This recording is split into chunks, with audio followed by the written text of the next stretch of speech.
You want it. Yeah, okay. It's 7:01 and I'd like to call the first meeting of the Personnel Committee. And I will call the members to see who's here. June Karen. Alderman at-Large Ben Clemens. Here. Alderman Tom Lopez. I am here. Alderman at-Large Shoshana Kelly. Here. Alderman Skip Cleaver. Here. Okay. Also in attendance is Alderwoman Elizabeth Lou. And also in attendance is Mia Donges, Kim Kleiner from Administrative Services, Bruce Cognan, IT Director, Jason Tooley, IT Manager, and Rich Burby from Web Design. Okay, first order of business is the election of a clerk. Do I have any nominations? Alderman Clemens. I nominate Alderwoman Kelly. Okay. All right, anyone else? I would like to nominate Ben Clemens. Okay. All right, can I have closure to the nomination? Alderman Clemens, motions to close the nominations. Okay. Motion.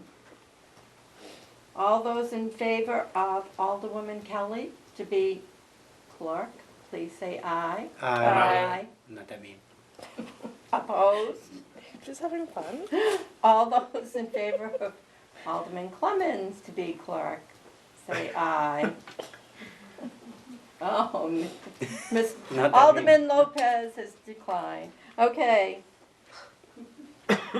Motion by Alderman Clemens Passed. to carry the What? I'm sorry, what? motion that We close elections, we Oh. just have to vote. Yes. Oh, now we have to vote on it again, Okay. right? No, we Motion. just did. Yeah. Motion by Alderman Clemens to close the nomination. Oh, sorry, Yeah. yes. The motion passed. All She's not right, the clerk yet, so motion she- by Alderman Clemens. I think this is I just a- move to call the vote. Alderman Clemens carried to elect Alderwoman Kelly as clerk for the 2020-2021 term. Motion carried. Okay. Okay. All right. Public comment? I can't tell. if We have public. none. Yeah. I know. Communications? There are none. Interviews?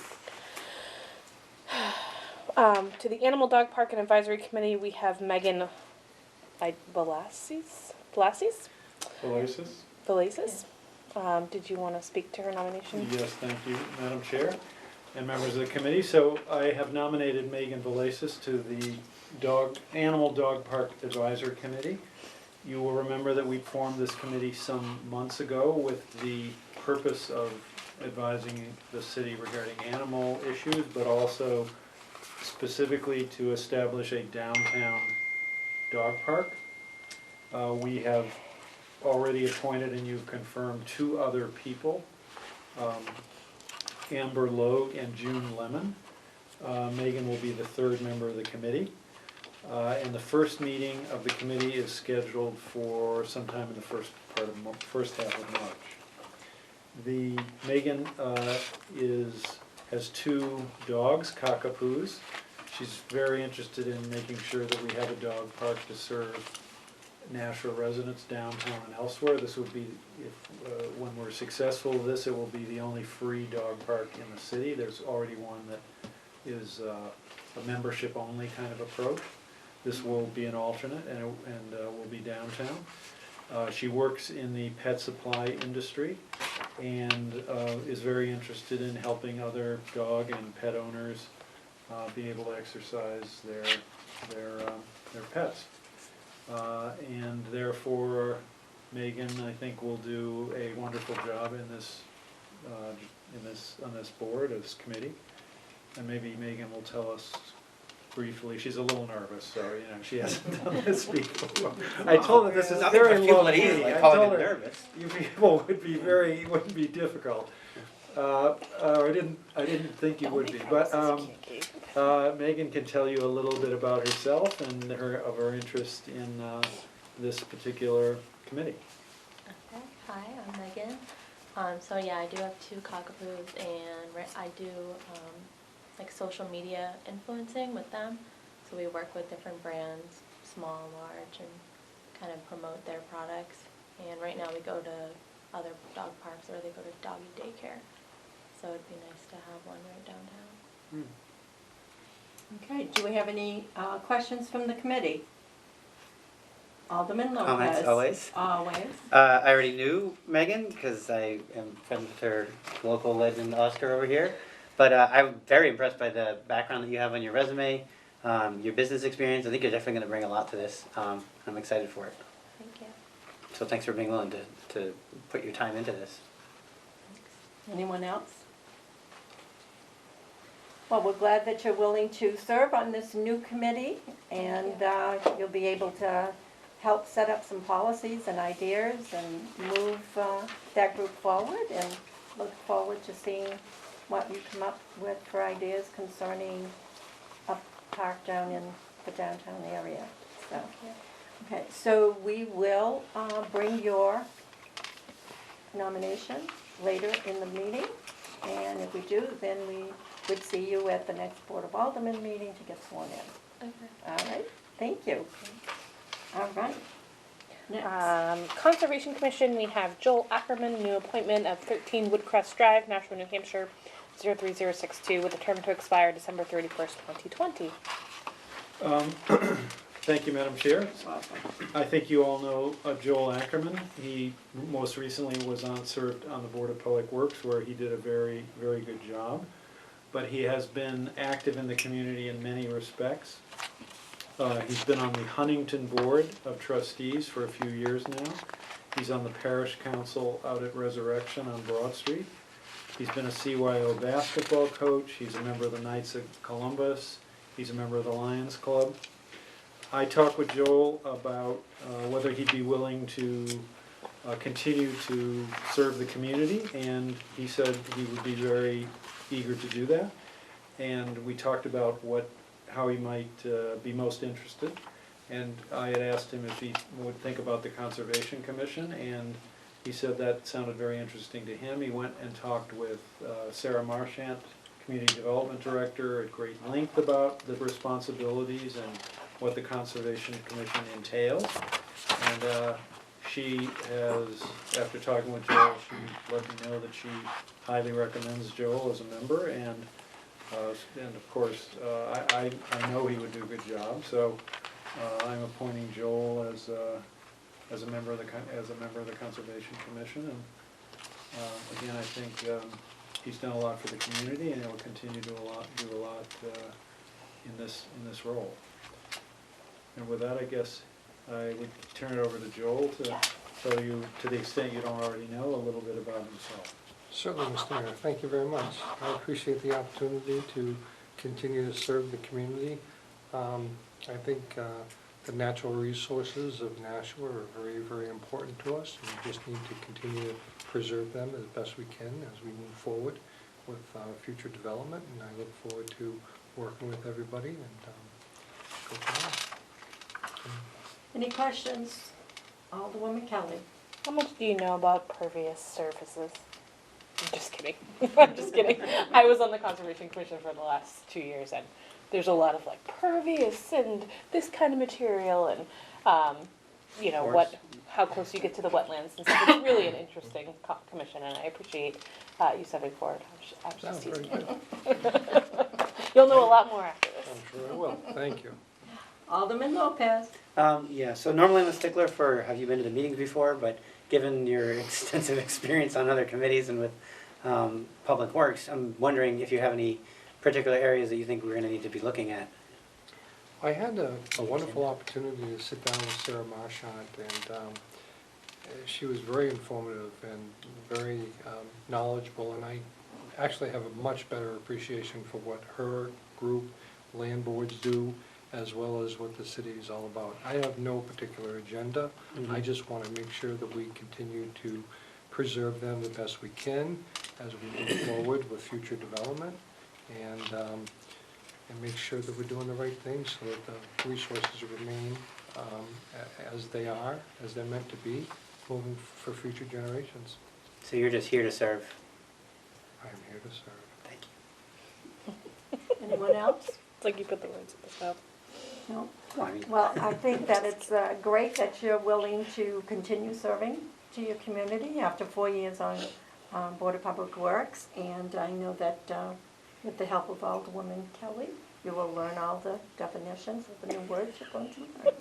Absolutely. As I told Megan, we will take up your nomination later in the meeting, and we would expect to see you at the next Board of Aldermen meeting to get sworn in. So, as And usual, that is Mayor. on the 12th, right? Is that the 12th? The 12th, The yes. Yeah, it's not because- Tuesday 'cause of right, election day. Tuesday Yep. is election day. Okay. It's And at as the police usual, the station, mayor. too. What? It's at the police At the station. police Right, station, I yes. forgot to mention that, police Yes, station. it's at the Because police they're station. gonna be working on the aldermanic chamber. what, That's 7 or 7:30? I'm bringing the Pardon? baby. Is it at That's at 7:30. 7:30. 7:30 as usual. So if you go into the lobby, they'll direct you as to where to go. You could come at 7 because they hate it when you speed. Please. So as usual, Mayor, you have some good nominations. Are you staying for the next resolution about the electric? Is that on the, well, I don't It is. see. That's on the oh. agenda. It is. And Which we is have next? Helen who's not here. Right, and she will be taken up at the next meeting. If you don't mind, I mean, I could talk about the electric thing, but I'd like to have Doria here when that happens. Okay. Do you mind? I don't know. If you No, want so me to- let me, okay, so let's get through the appointments I'll and then table we'll it. talk about that. Okay. Okay, thank you. All right. Okay, appointments by the mayor. Need a motion? Oh, do we want to do this part? Okay, we're gonna skip the license peddlers, we have none anyways. Okay, I move to recommend the confirmation of the appointments of Megan Velasquez as a member to the Animal Dog Park and Advisory Committee with a term to expire January 31st, 2023. Joel Eckerman as a member to the Conservation Commission with a term to expire December 31st, 2020. The following members to the Downtown Improvement Committee: Edward Hayes, Steve Sachs, Amanda Schneck, with terms to expire December 31st, 2022, and James Tobin with a term to expire November 2nd, 2022. Mary Ellen McKay as a member to the Historic District Commission with a term to expire December 31st, 2020, and the following members to the National Housing and Redevelopment Authority: James Tolner with a term to expire October 14th, 2021, and Eric Wilson with a term to expire October 14th, 2022. Okay. You heard the motion. Any comments? Okay, all those in favor? Aye. Aye. Opposed? Okay, motion carried. Thank you. Okay. Okay. So New, if you can, just come to the meeting at the police station. thank you. But if you can, it's not the end of the world because you can just be Right. sworn in Thank you, there. guys. Thank you. All right. Thank Okay. you. Thanks for being willing, sir. I just wanted to ask Megan, how do you pronounce your last name? Velasquez. Oh, okay. Yeah. Like molasses, but Oh, yeah. Nice. Thank you. Thanks. That's so smooth. Okay. Thank you. Have a good night. Thank you. Thank you. Thank you. Okay, new business resolutions. We have in front of us R 20-009, establishing an electric aggregation committee. Okay. Do I have a motion? Well, I can address that if you want. You want to wait for Doria, or you want me to just Do you want me go? to table it? I can table it if you want. If you want to table it, we can do that. Or if you think you can, Why don't we discuss it, you decide whether you want to hear from Doria after that. How about that? okay, That's that's all fine. Okay, but we need a motion first to, Okay. okay, motion by Alderman Clements. For the purposes of discussion, I will make a motion to recommend final passage, and then we can change it All if we right. have to. Okay, so conversation. Mayor, So the legislature, the New Hampshire legislature, in the last session, authorized what they call electric aggregation, and what we're calling community choice power. And what the enabling legislation authorizes communities to do is to begin to purchase electricity on the market for all customers that are served by Eversource. Now, Eversource is a distribution-only company. They do not generate any electricity. And they were required to leave the generation business by the PUC quite a few years ago. Seabrook, for example, used to be owned by Public Service, but is now owned by a power company that's a long way away. So they're fine with all this. They get paid for distribution, and if you look at your bill, you will see that there are charges for distribution, for capacity, for demand, excuse me, and for a few other things that Eversource either is paid for or collects the money for. And then there's a power charge. So at least the initial look we've taken suggests that it may be possible to save up to 2 cents a kilowatt for if the city undertakes this approach to purchase power for Eversource consumers. We use the term choice because any consumer can opt out of this at any time and remain as a customer for whom Eversource buys the power. Now but the consumer will see no change in the whole billing mechanism. Again, Eversource bills customers, they get paid for distribution, they would continue to bill customers, the bills would appear the same, the whole process of payment would remain the same. The only difference would be potentially the price of power. Now, under the legislation, we need to form an aggregation committee which would look in detail at this subject. This would form the committee. It would be comprised of some city people as well as Dory and a couple other city people, as well as members of the community whom I would appoint and you would confirm. Then they would do a report and come back to the Board of Aldermen with the details and their findings, and then the Board of Aldermen would need to vote to proceed with aggregation. I think we'd want people on the committee that have business sense and could ask the right questions to make sure that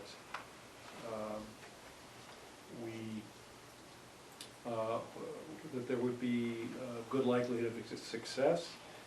I think actually we would meet with Eversource in terms of getting their purchasing experience, and they've offered that because they are purchasing much greater amounts of power on the market now, and they've offered to provide any insight that they have. Doria Brown, who's the city energy manager and previously worked for Worthen Industries, have looked into this in great detail and has been working with some other communities that are moving towards aggregation, including Lebanon.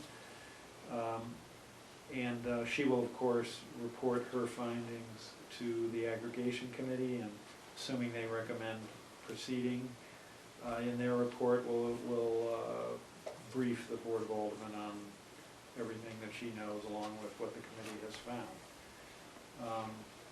I think at least one person who's expressed interest in being on the committee is Bob Blaisdell, who is the owner of Marsden up in Railroad Square, and who lives in the city in the North End. And I think we can find a few other people who would be very able to evaluate this whole opportunity. That's what Dory would tell you. So if you'd like to see Dory, I don't have a problem with going ahead. With waiting. On the other hand, if you think that's good enough, then you could vote now. It's however the committee. We can come back again if you want, Dory. You can hear directly from Dory. Okay, so let's hear from the committee. Alderwoman Kelly. Thank you. We talked about this at great length during Energy and Environment Committee, so I was familiar with it. I did, and maybe you know the answer, maybe Doria does, but I was interested to know if this committee is only purely an exploration committee, and would it go away if we do choose, or would they stay on as an oversight committee? Well, under the statute, they don't have a function beyond making a recommendation, but the city at our option could Okay. keep them in place, right, we can go, there's nothing that prohibits us from keeping them in place to continue to evaluate the situation.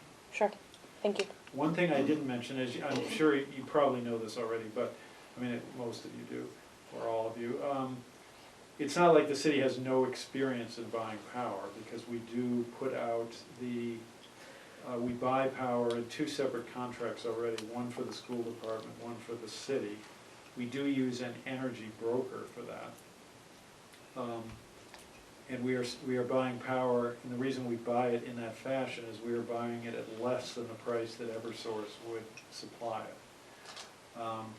Now, that's not as big a purchase as for all electric EverSource consumers in the city, but still, we are in the energy market, and we are selling energy out of the 2 dams. Mine Falls is a very long-standing, long-term contract, and we are more into short. We're selling power out of Jackson Falls as well. So we are in the energy business already, although this would of course be a larger undertaking. Okay. Alderman Lopez, you had your hand up? Yep, I'm in favor of voting. I can find no fault with your presentation. I think this is a very current issue, and we should take charge. Okay. It's within our power. All right. Alderman Cleaver? Just a quick question.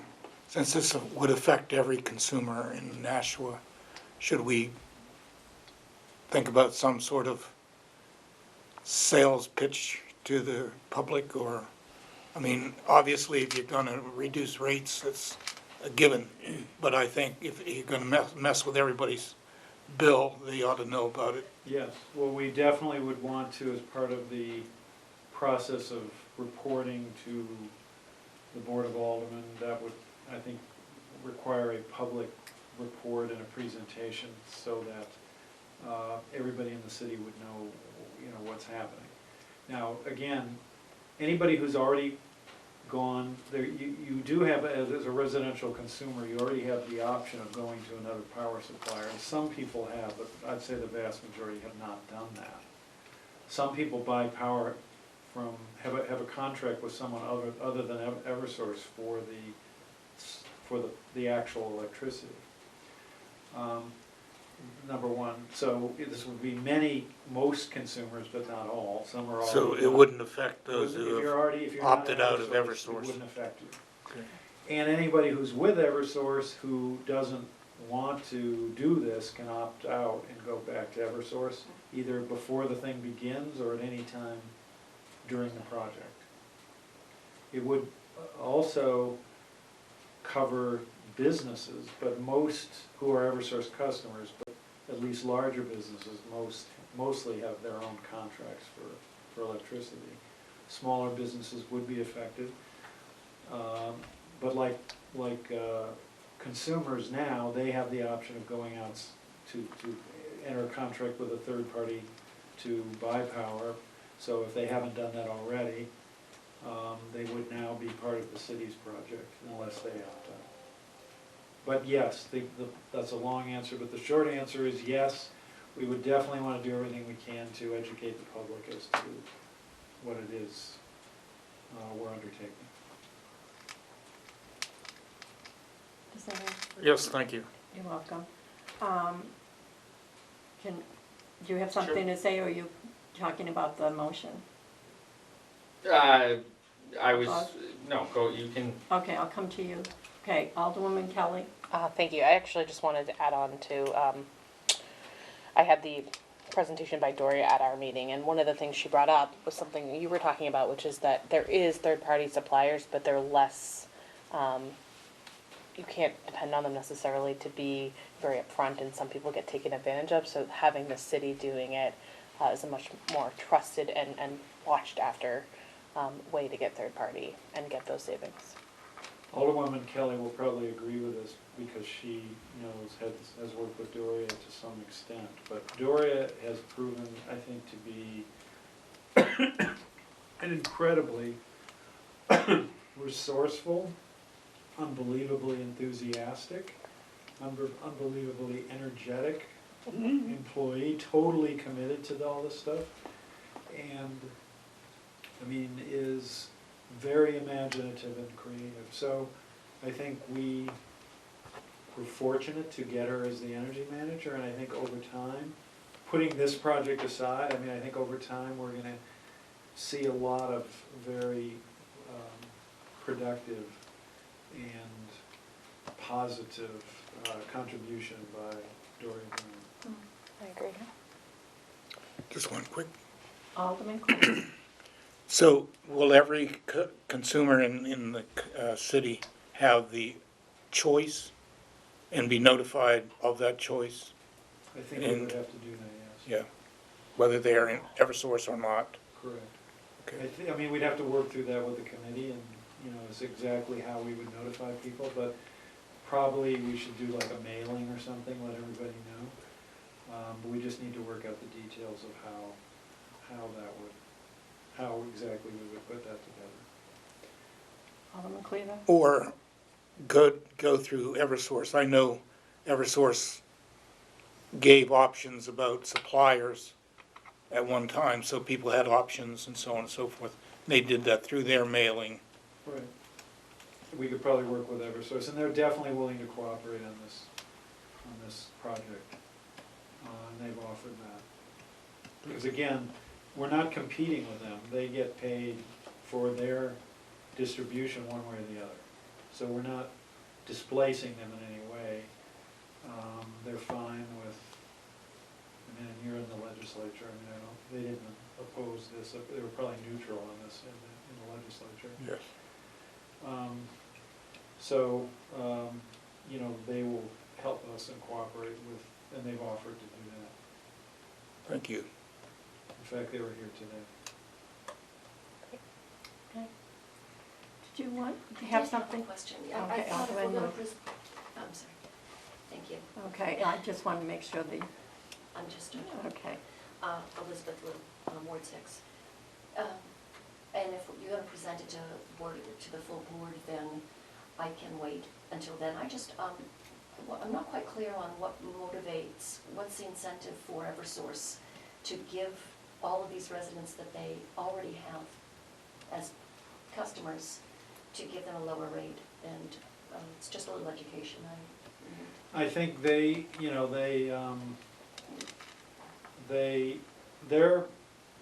a distribution company, so they make money on the distribution of electricity. They don't make money on the sale of electricity. In fact, for them, they provide it to the customers at the same price that they buy it. So they don't make a profit off the electricity. So they're fine with somebody taking an initiative such as this, and they don't see a problem with it. Okay, thank you. One thing that I did not mention is that what the law authorizes is for the city to charge 1/10 of a cent per kilowatt hour as a kind of a commission, which must be used either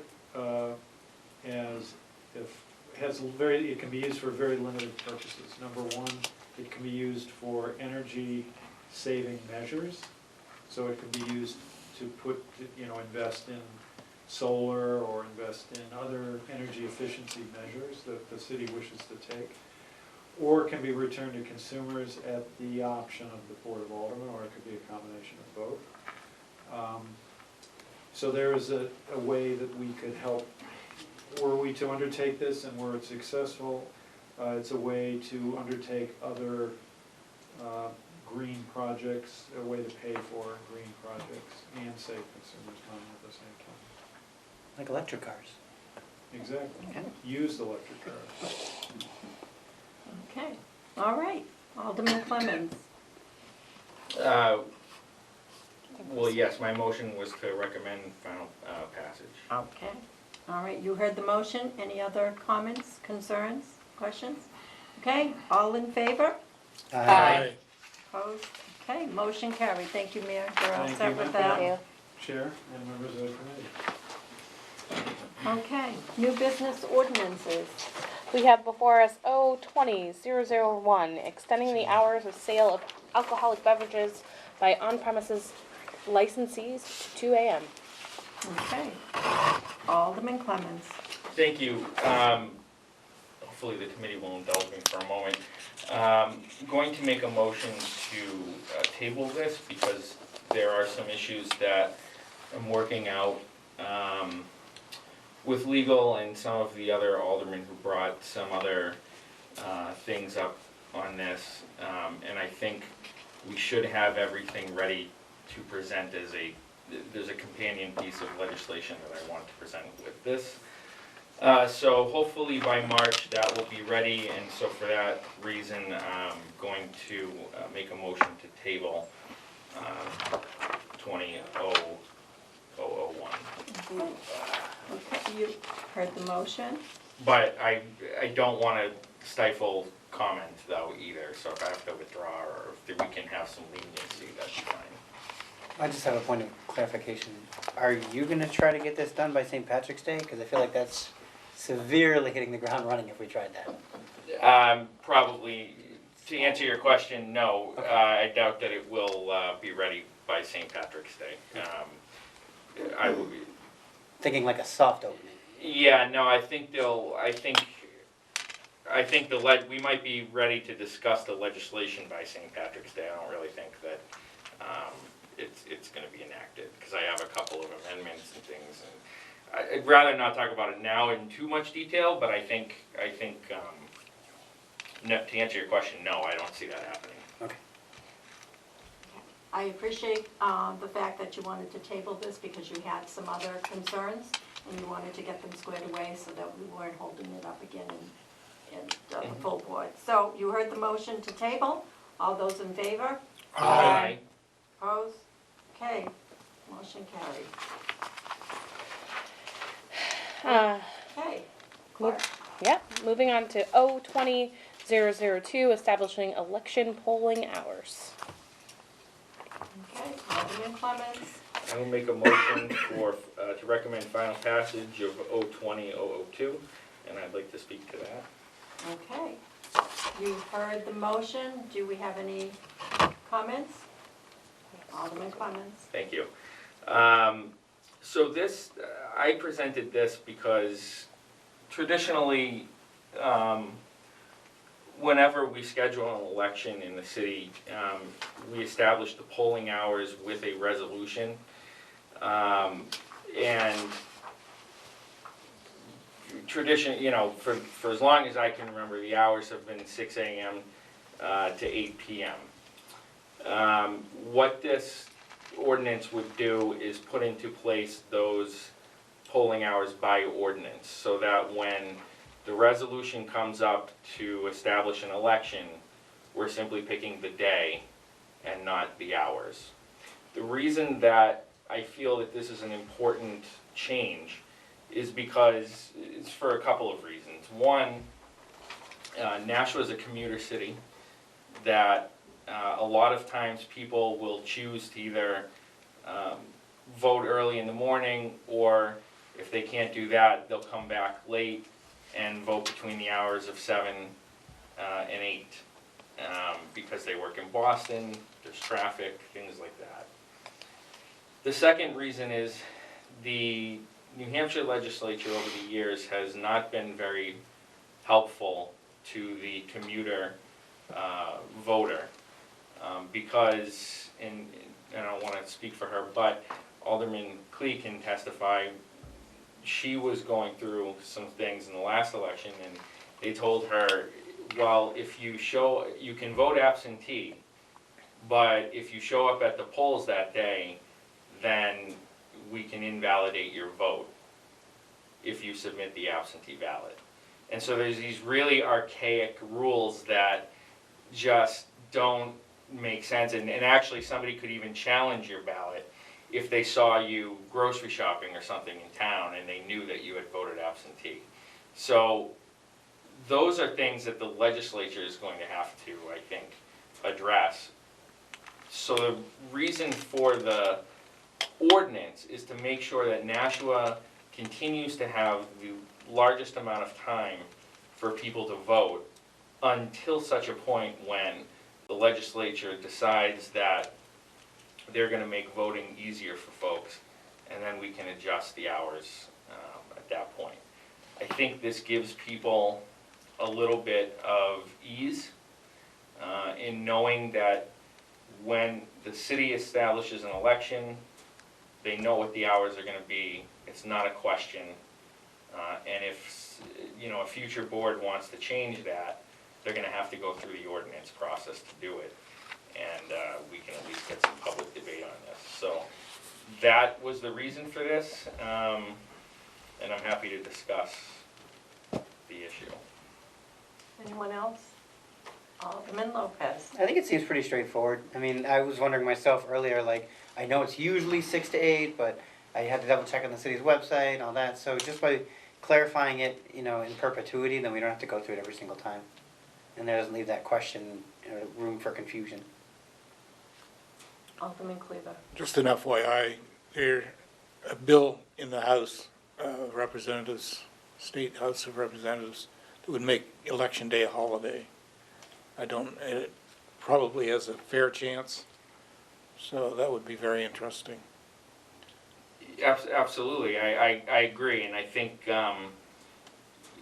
still, I think even with that, I think, well, I don't necessarily disagree with that. I think that Nashua is unique in that a lot of folks work in Massachusetts, and so even if the state passed a holiday, our folks here wouldn't necessarily get that off.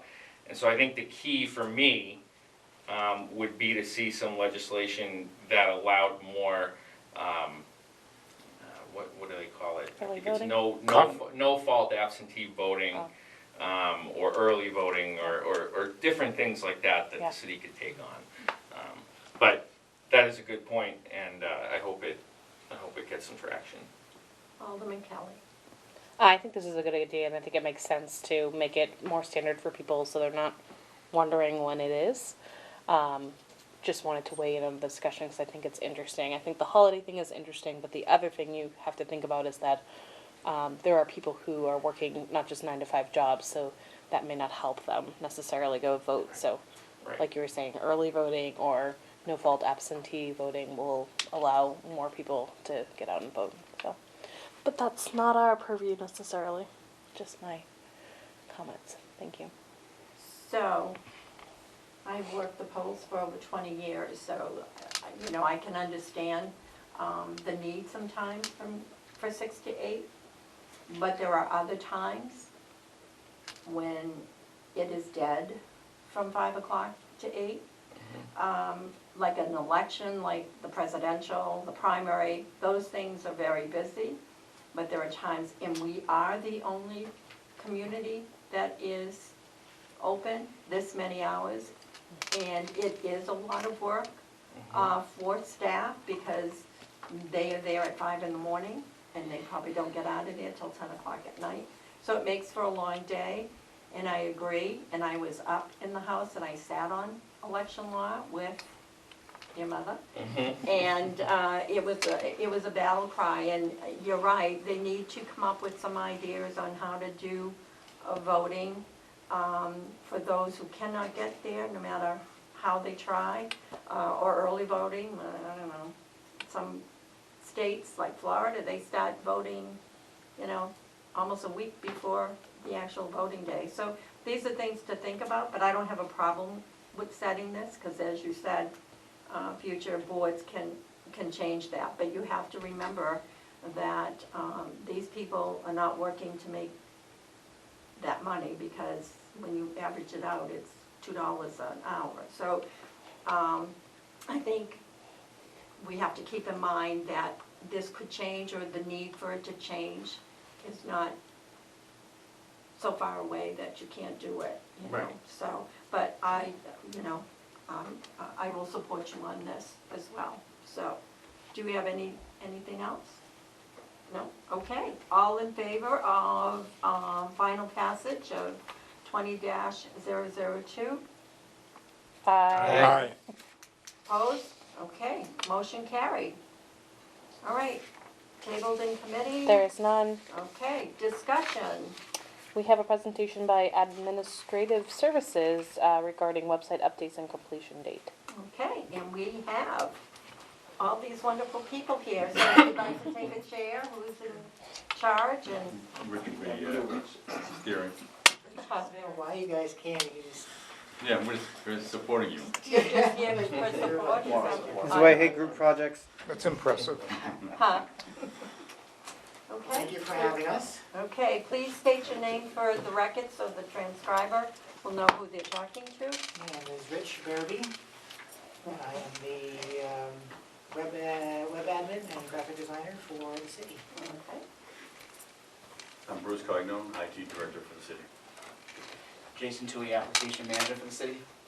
Kim Kleiner, Administrative Services Director for the city. Okay, so who is going to give us a little bit of background I can concerning start with a this? little bit of background. Okay, thank Cognon, you. IT Director. Our particular website, one of the benefits of it is it really didn't cost the city a whole lot for us to do this. That was one of the benefits 5 years ago for us to do this website.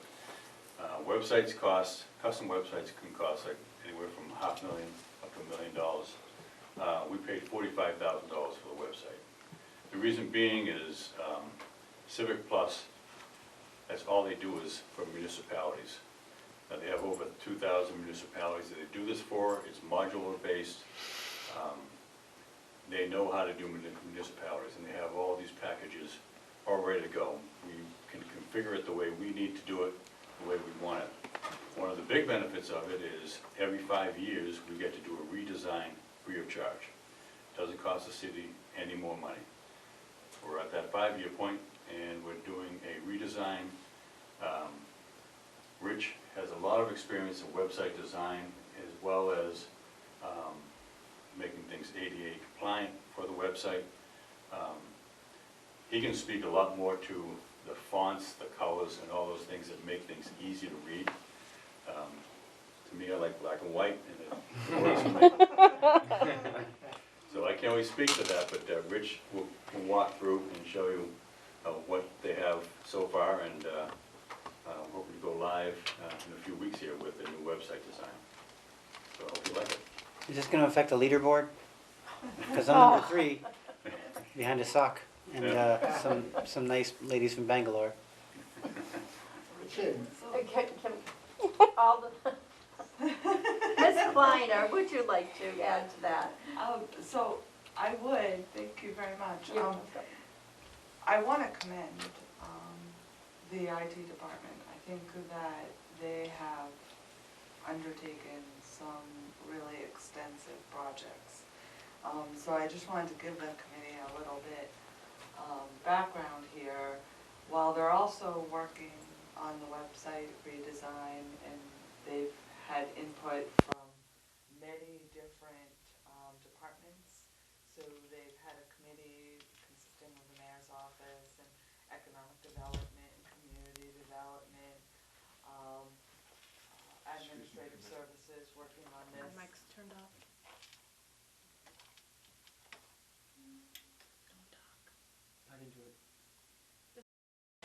Okay, committee will get back into session with the presentation from IT. Do you have anything else, Ms. Kleiner?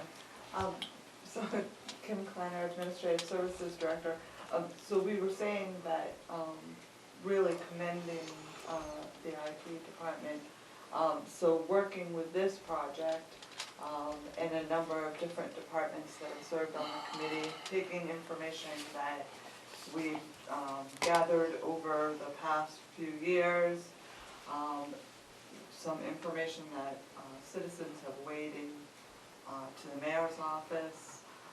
They've put a lot of recommendations into this creation. I think it's going to serve the city well.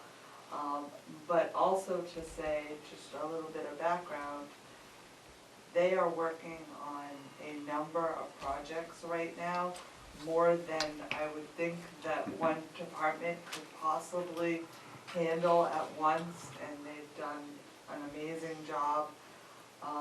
Jason Toohey's also working on the Civic Gov upgrade for building permits and license and permitting. They've had the assessing, Assess Pro update that they've been working on, not to mention a whole redesign of their GIS system and policies and procedures around that. So they have had their work cut out for them. I'm not quite sure how they've done it, but they have. So that's just a little bit of background of everything that they've been working on. Thank you. Okay, who's next? That's Rich. I think All I'm right. gonna kick it on. All right. Repeat your name for the So Richard transcript. Bareby, web admin. So the current web strategies is full width and multi-screen. So obviously any website needs to fit on multiple screens, so mobile, tablet, desktop, and then everything in between. And a lot of websites now are also going full width, so they're using the full real estate of the screen. So if you're on a mobile, it's going to fit to the edge of your screen. If you're on a tablet, same thing. And with a desktop, you have a lot of wasted space, margins. So a lot of websites are going full width to maximize the width of the screen. So with that, our current website does have a fixed width. We do have margins on desktop. And then if you go to a smaller screen size, it does adapt and will automatically shrink and fit everything onto that width of the screen. So if that was a mobile device, obviously it adapts very well. But we do have some items that don't still fit the full screen, don't go full width. The floating menus. So the mega menu still has the categories, and then it'll stack for the items, and you can drill down into the menus.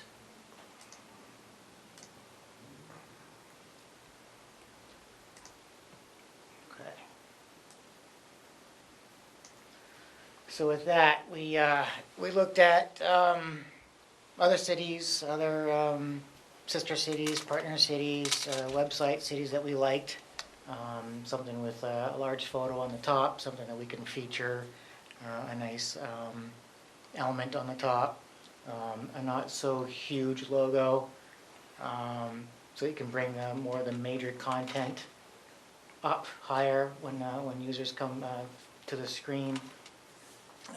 We looked at websites that had bold typefaces, something that's easy to read, quick and easy to read, and then a simple layout so users can come to the website, find what they want to find quickly, and then drill down into the website easily as well. So with that... It's also important to note that the majority of the people that visit our website are on mobile devices. So that's a trend that we saw, going from home users to more mobile.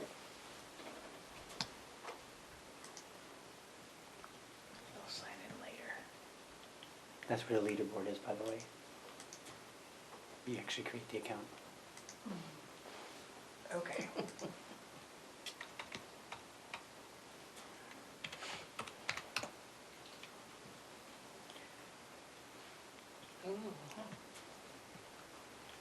All right, so the colors we picked, we kept the logo the same. Focused on a darker color scheme. We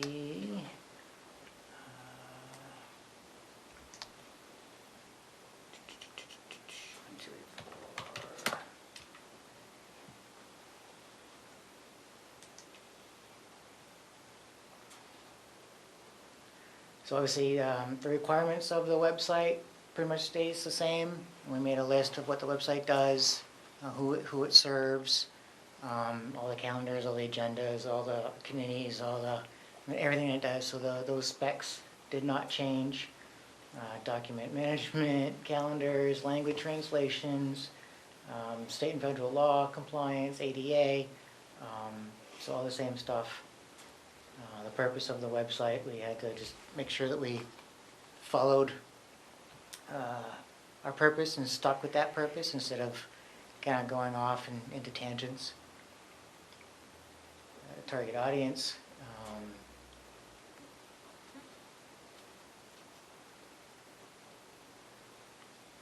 And then make sure it's mobile friendly.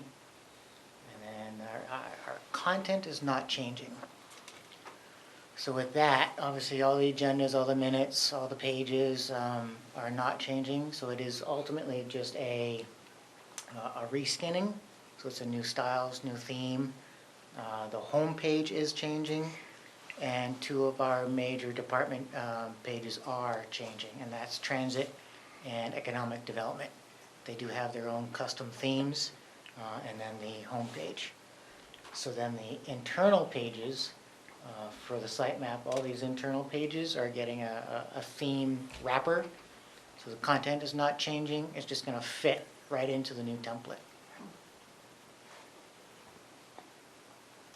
And these are some of the, we looked at Boston Gov, Portsmouth, Portland, Maine, Bedford, New Hampshire, a couple out west, Museum of Science, as inspiration to see what they do, how they do it, their font choices, the color choices.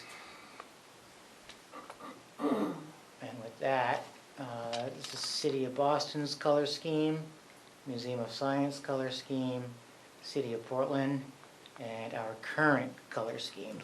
And as you can see, the 3 other sites are a triad. So lower left hand, upper right, and then the 3 o'clock mark. Lower left, upper 3 o'clock mark. Lower left, upper 3 o'clock mark. And then ours is the complete opposite, which how do I say it? Looks terrible. Yes, thank you. Different, and green's not very readable, especially green and red are usually the 2 number 1 colors that are not seen by colorblind. So it's just funny that this triad was selected for our current website versus a different triad. So our suggested color scheme will be a triad, lower left, upper right, and a 3 o'clock.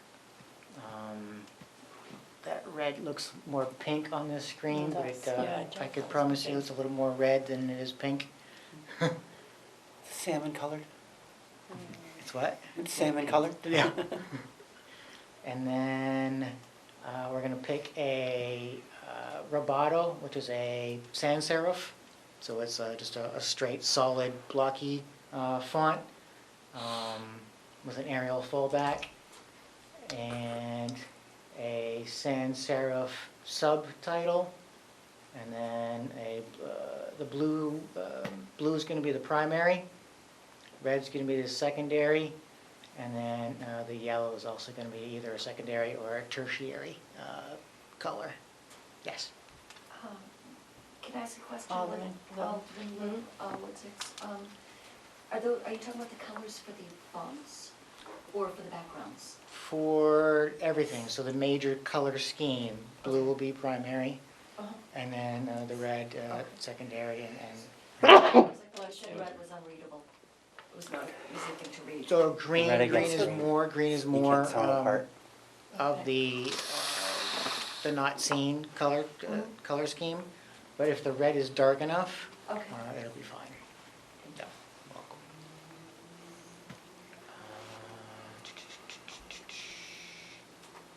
Okay, and then just the design styles, full width, responsive on mobile, tablet, and desktop. So we've been working on this since August. So we've been meeting with all the divisions, all the team leaders, all of the directors, and meeting with the committee, working with Civic Plus, the web partner, and going through the wireframes, going through everything that we just discussed in here. And last part of it, we're about here. So the last stuff that I'm working on is content and images, so just tweaking some final stuff, finding some new photos that, not that we didn't think of it before, but just getting some fresh stuff out there so that we can impress people once we launch. And we are scheduled for mid-February, in a week, 2.5 weeks. And then, yes, it is by contract, it is included, so there's no cost to taxpayers, compared to, and I know Bruce did mention this, but Boston.gov actually, when they did theirs a couple of years ago, they were budgeting about $200,000 to $300,000, and per their article that they wrote for themselves, their total was just shy of $1 million that they Way to paid go, when they guys. were done. Yeah. Okay.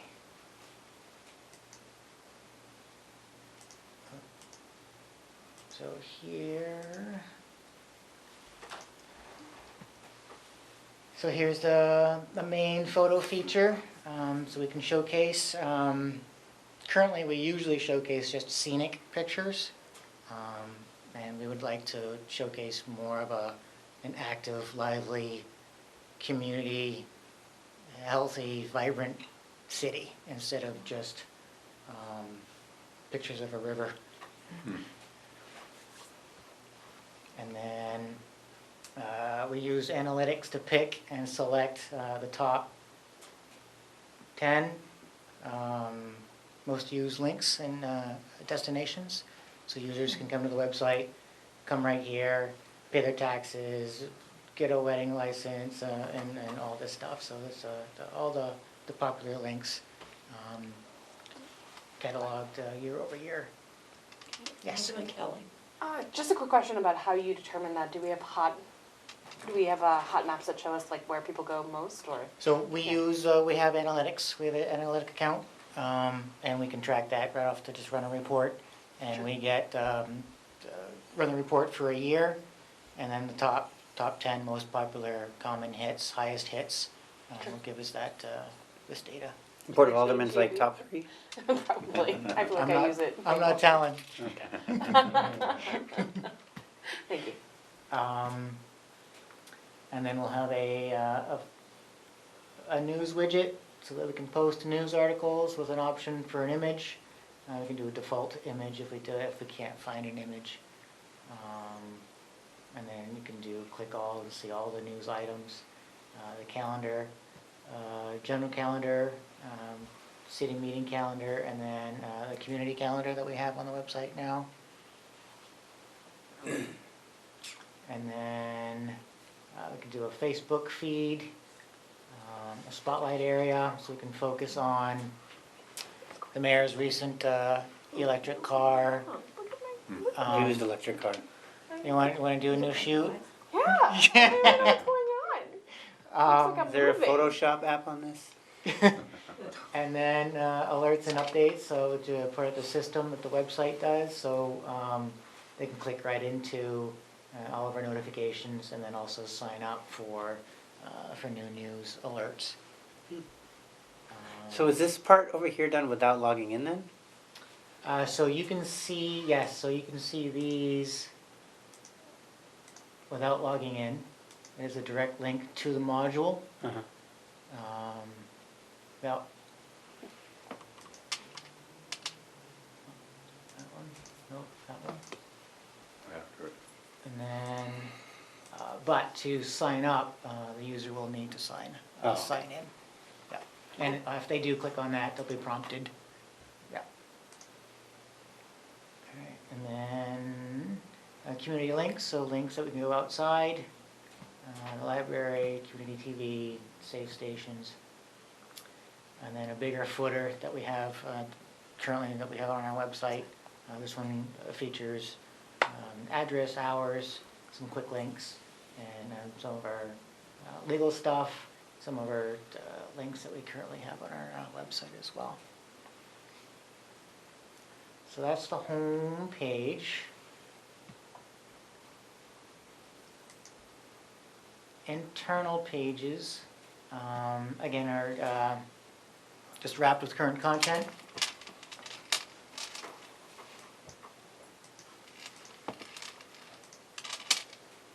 And I'm going to sign in.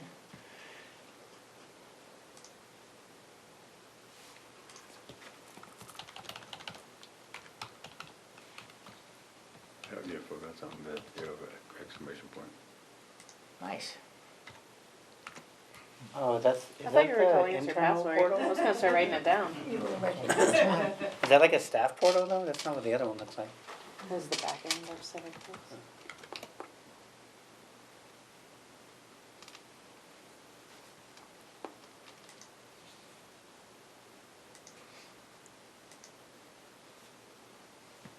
Okay.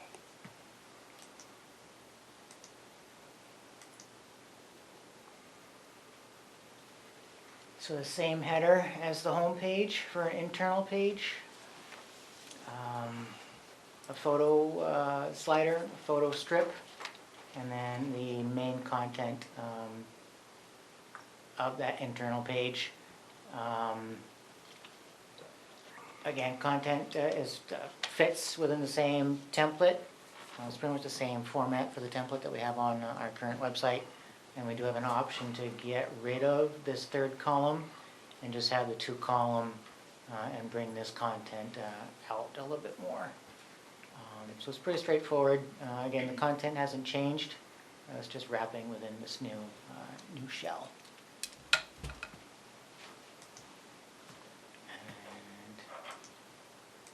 And Are those headers unique to the pages?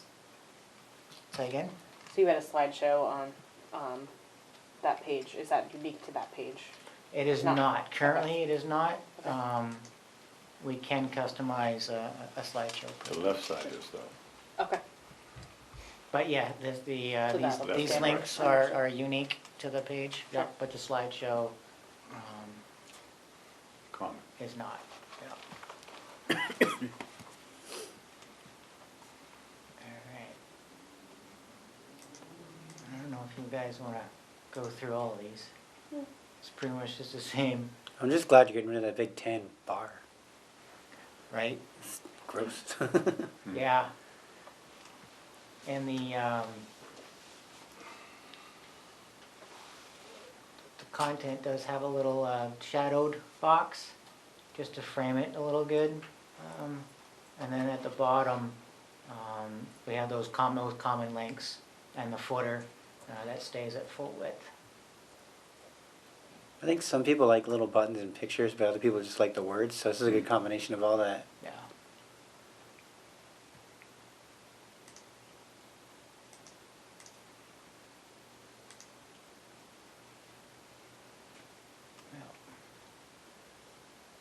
It's Kim. Here. No, it's not Kim. Way too quick glanced at it. And then the transit and economic development. So economic development, I'm gonna go economic development first. So almost like the home page with the main slider, his most current buttons. And that one's One button's out of line there. floating a little funny, so I'm gonna definitely talk to Civic Plus about that one. And then intro paragraph, his contact,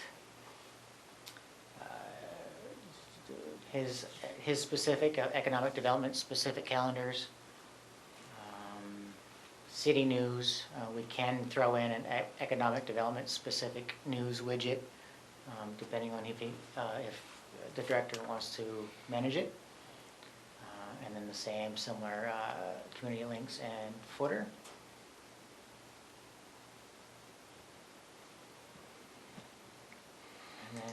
transit. Ooh, yellow. The same slider, transit buttons, transit news, transit calendar, and we are dropping in, transit actually is working with another partner on an interactive map Oh, thank God. for their bus routes. So you And can they're- figure out like where you are in the middle of the bus route instead of. I don't know if it has GPS, but it's a color bar per map, so almost like a map of the T in Boston. So it's all the color, like the red line, the green line, the blue line, and it has a map of all their bus routes, color coded. It's pretty cool. So Sarah and I are working to get that dropped in, so it's gonna be pretty cool. And then the trip planner was updated. So a user can enter in where they're starting from, where they want to go, hit go, and it'll go right to Google Maps and actually uses the Google Transit application. That'll be very helpful. And you can find out exactly where you're at and find your closest bus stop, and you can pick up a bus whenever you want. Like when you're 5 minutes out of your doctor's appointment late. And, Right. Oh, now I need another bus. All right. Yeah. So that's still in development. And then a spotlight area, their social media feed, and then the common footer, links and footer, actually custom footer for transit. Yeah. It's a lot of work. Yes. Where's the integration for when the meetings are being streamed live? Very bottom. So if you scroll down to the, Because I always thought that was a yeah, really good go to the feature, but it's like homepage. hidden. Is it on there too as well, right? Pick the CTV link on the bottom.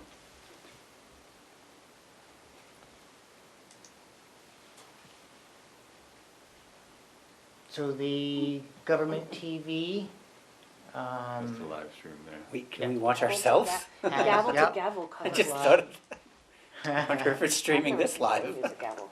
Um, It says gavel to gavel comes So is live. it the Gravis system, the agenda, is it the, are you talking about video agendas or video? Yeah, the meetings so people can watch them if they don't have Yeah, that's here. TV That's or right there, that got kind it. of stuff. Right, Yeah. yeah. So there is GTV, YouTube archives, Oh, on that's- demand, and then the live, the streaming live schedule.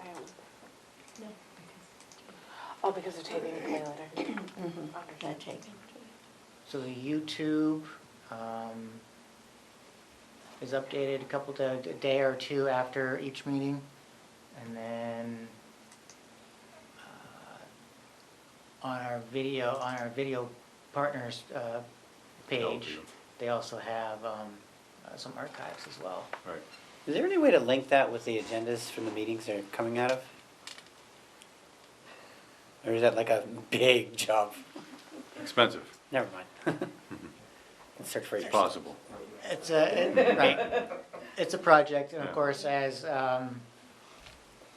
once we get the main website updated and launched and whatnot, obviously We'll look at options. cleaning up the content, making sure everything is more user friendly. That's always ongoing. But yeah, I don't know if there's some way to hashtag it or something, like just create an index so that people can find the video to go with the agendas and everything. So, yeah, Ms. Kleiner? yeah. I think, one of the things that we have heard is, there's at least some people that would like to see, our videos linked with legislation and agendas. We started to research some different companies that offer that. And like the director said, they are expensive. So we're starting to look and see if there's an alternative in-house that we might do, or if there are other partners that we haven't thought of. Should we go out for an RFP and search for more options? But, there are solutions out there, and there are cities out there that do that, where you can link legislation to the specific meeting where it passed and where it was discussed, or you can link an agenda and click on certain areas of the agenda, it'll take you to right to that portion of the video. So it is something we're researching, but. I just can't even begin to, like, how much time that would have saved us on, like, the dog ordinance, or like the cat registering, whatever. Like, when people are wondering about an issue, if we could just like point them to the actual meeting instead of having to go 20 different links and everything. And we've heard that, I mean, directors are looking for legislation that passed, and you have to go to the legislation tab and all down to the proposed or the approved, and kind of figure out when it was, and then search all the meetings. We understand, it would be quite a time saver. I would rather this than flying cars or any other futuristic things. Good to know. Thank you, Alderman Lopez. Yeah. Okay. Really?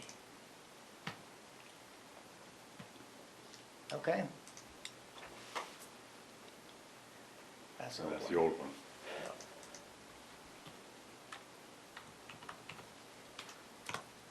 No, I can't wait until the new one comes out. All right. I think that's it for me. Okay, do we have any questions or? No questions? Alderman Clements. Just a comment, great job, Thank you. and looking forward to the rollout. Thank you. Alderman Lou. I have a question, this might not be in your peer review, but, so I've been in a city where when you get to the bus stop, there's an identifier for the bus stop, and if you text that number, then and I don't know what infrastructure does this, but you get a text back to let you know when the next bus is scheduled. Oh, cool. That's interesting. You don't have that. We do, you can call and they'll tell you where it is, but, and then all the little bus signs have a QR code that you can scan so you get the bus route. Yeah, yeah.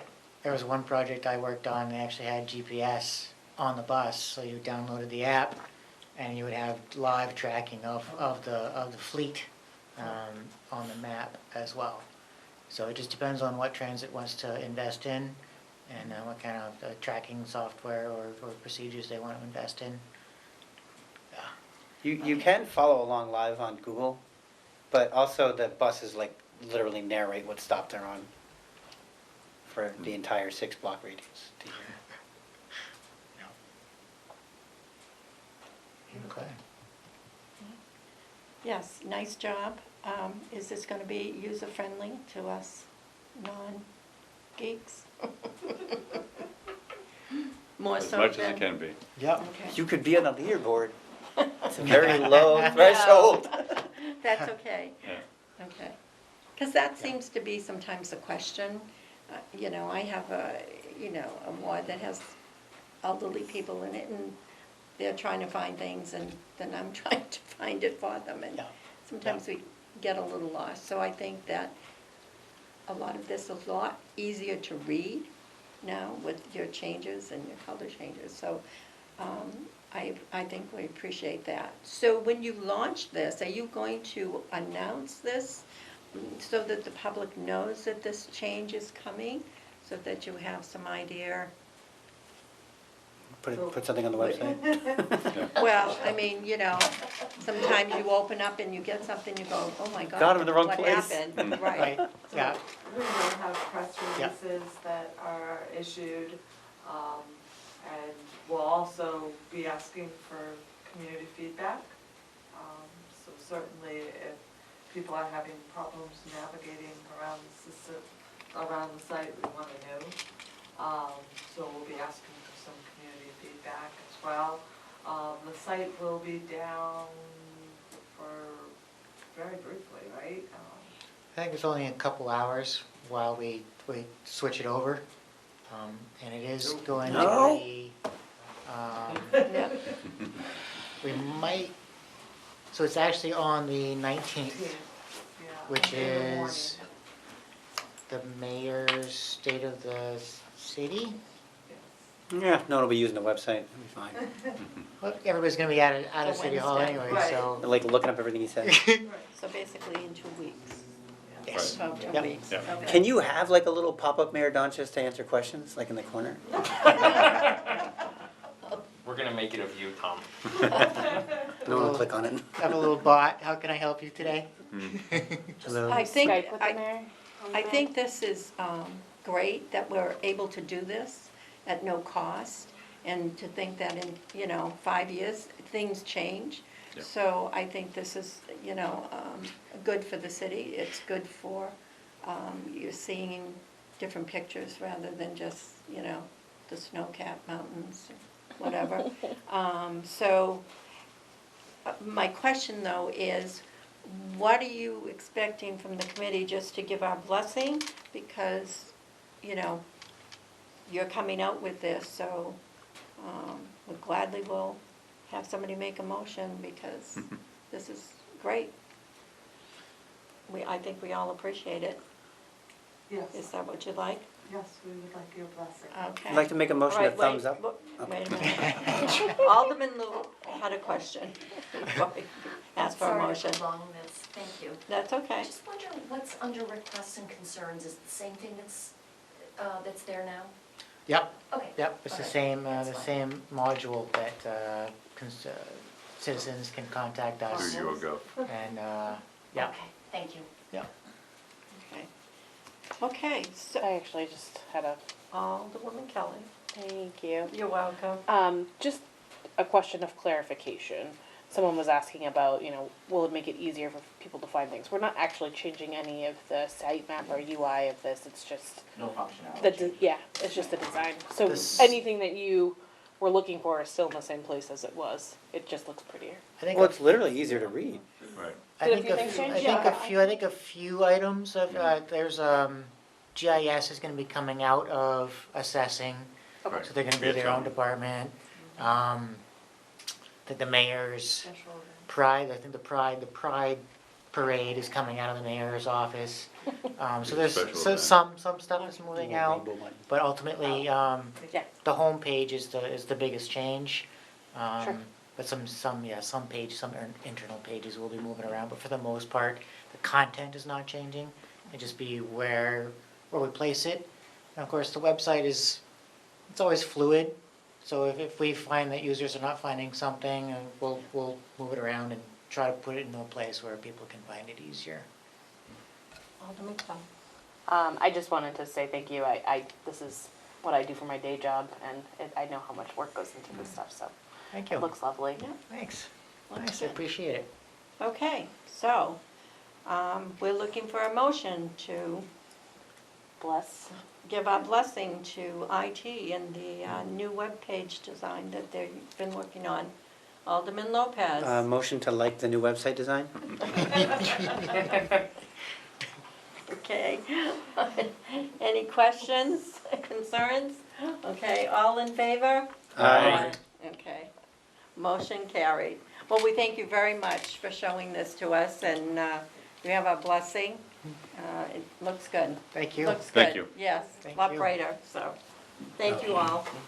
Okay, Yeah, picture of the log out. okay. Public comment? There's none. Okay, remarks by the alderman. Anyone? Alderman Clement. Take every chance I get. Don't forget to go vote on the 11th, February 11th. If you're not registered to vote, you can do that at the polls. It's your civic duty, and hopefully we'll have a record turnout this time. Okay, thank I you. actually have something I thought of. Alderman Lopez. So I was referencing the website. You can actually create an individualized account if you just click on the bar across the top. And then you can use that to subscribe to major city events, to sign up for Code Red and other useful services. So anyone who's watching this who is interested, definitely do that. And then also this Saturday is the chocolate stroll, noon to 5. So go downtown, check out the chocolate stroll. There's more information on Great American Downtown's website. Thank you, Alderman Lopez. Okay, possible non-public session. There is none. Okay, adjournment, motion by Yeah, so Alderman Move to adjourn. Kelly, to adjourn, all in favor? Aye. Okay, motion carried, and we are adjourned at 8:25 PM. Thank you, everyone.